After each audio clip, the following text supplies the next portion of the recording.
We've got big park hopping news, and a bunch of new food items have popped up around Disney World. The annual October price increases have definitely arrived. So we've got all the latest Disney news coming up right now here on DFV Guide.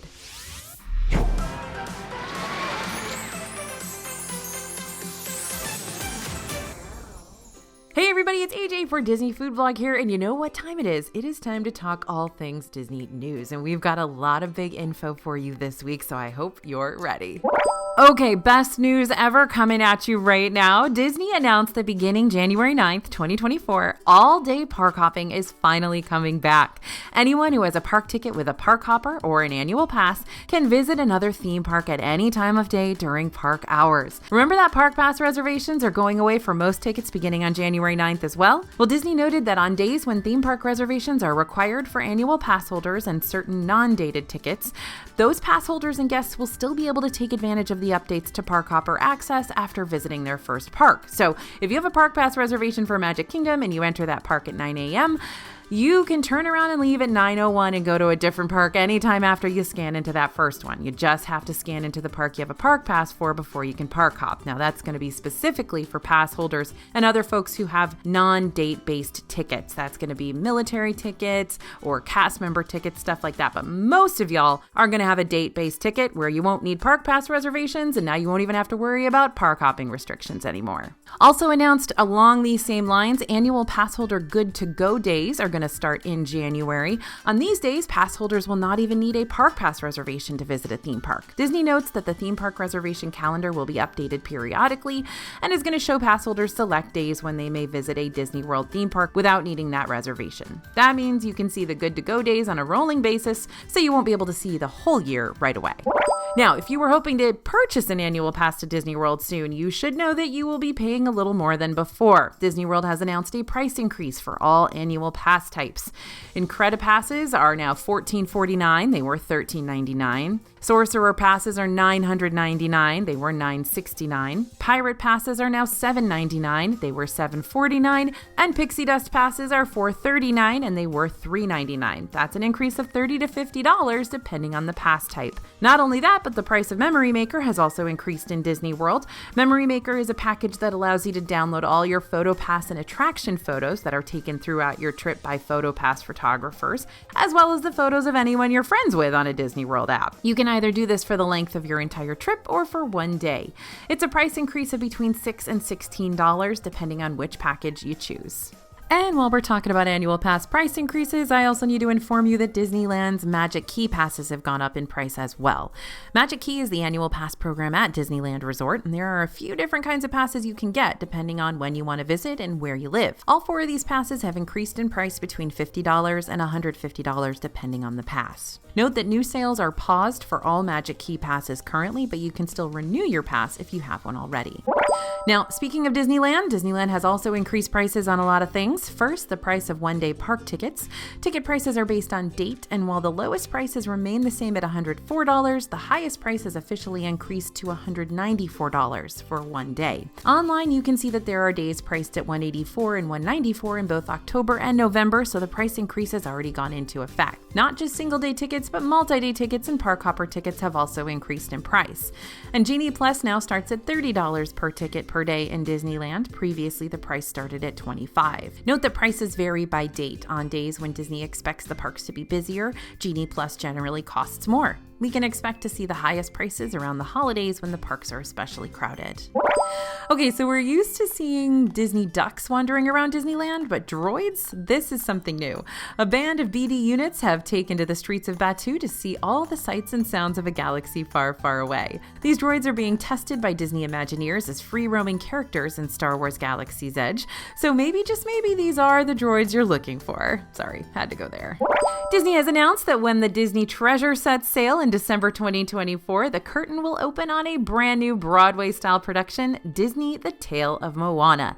This new show will join the lineup of others like Beauty and the Beast and Disney Seas the Adventure. The new show will debut exclusively at the Walt Disney Theater on board the Disney Treasure and will be the first time that Disney brings the story of Moana to the stage.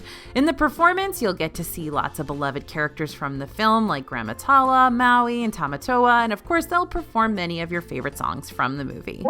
On a recent visit to Magic Kingdom, we noticed a change in the construction site for Tiana's Bayou Adventure. We've been watching the construction crews working here for a while, but now we've spotted one of the first signs of the Princess and the Frog. On the side of the main queue building, construction workers have started outlining a mural, and it features one of our favorite characters. Is that Louis we see? We've seen murals on other sides of the building being painted as well, and it looks like there's going to be a lot of whimsical artwork in this queue. Raising Cane's is coming to Orlando. According to WKMG Orlando, the first location will be opening on November 7th and will be near the theme parks in the new O-Town West development. Not only that, but apparently this Raising Cane's will feature a unique design to fit in with the rest of this long-awaited development. This location will be the first of 3 to open in the Orlando area. All right, my friends, we might have found a new contender for the best mac and cheese in Disney World. This is very, very important news. Fairfax Fare is a quick service restaurant along Sunset Boulevard in Hollywood Studios. This spot is known for its waffle bowls filled with delicious eats and toppings, but this week we got the new bacon macaroni and cheese for $10.49. So this specialty mac and cheese is a house-made baked macaroni and cheese with beer cheese, bacon, topped with breadcrumbs, and it is delicious. The beer cheese is super creamy, and the texture here reminded us a little bit of my beloved Gasparilla Island Grill mac and cheese, which has always been my favorite. It wasn't a powerful beer taste at all. Instead, we would describe it as almost a bready taste. It was very rich and smooth, which made this dish soft, not crispy like baked mac and cheese though. Animal Kingdom has now given us a new Dole Whip. Over at Tamu Tamu Refreshments, you can find the new Dole Whip Pineapple Hard Cider Float for $14. It's made of Dole Whip pineapple served over Ace Pineapple Craft Cider. This was a wild ride. The cider created bubbles and almost a vacuum effect, sucking down the Dole Whip and causing the cider to overflow. Now, the cider is very light and refreshing and mixes very well with the classic Dole Whip. You can definitely taste pineapple, but it's hard to tell where that comes from, the cider or the melted down soft serve. It's a fun take on a classic Disney snack for those who drink. However, there is a large amount of cider compared to the Dole Whip, so we'd suggest sharing if it looks like too much. So, sadly, Magic Kingdom is not on the top of our list of favorite Disney parks to grab food from. They've kind of been having a little bit of a food drought. Now, we apologize to all the Magic Kingdom food lovers of the world, but we did find an item this week that is making us take it back just a little bit. The Buffalo Chicken Flatbread is available at Pinocchio Village House for $12.79. It's a flatbread that's been topped with shredded cheese, chicken, and of course, buffalo sauce. Not even gonna lie, y'all, we were nervous to try this one. This situation could go really well or really horribly. But this pizza is a good choice for someone seeking a good, quick flatbread option, especially if you enjoy a little spice. It reminded us of that guilty pleasure school cafeteria pizza from back in the day. The cheese was perfectly melty and stringy and definitely complemented the flavor of both the chicken and the buffalo sauce, and buffalo sauce tends to kind of have that acidic flavor. The chicken was perfectly tender, easy to bite through. It wasn't chewy or dry at all. The spice of the buffalo isn't noticeable in every single bite, so we almost wish that there was more of it. Now, a lot of new snacks have arrived in Animal Kingdom, but it's time for the moment we've all been waiting for. French fries with pulled pork and cheese are back, baby. These are my birthday fries. You can get this delightful snack for $8.49 back at Flame Tree Barbecue. Finally, these are the ones that I used to always get on my birthday. I would just go order a whole plate of them and eat them all by myself for my birthday.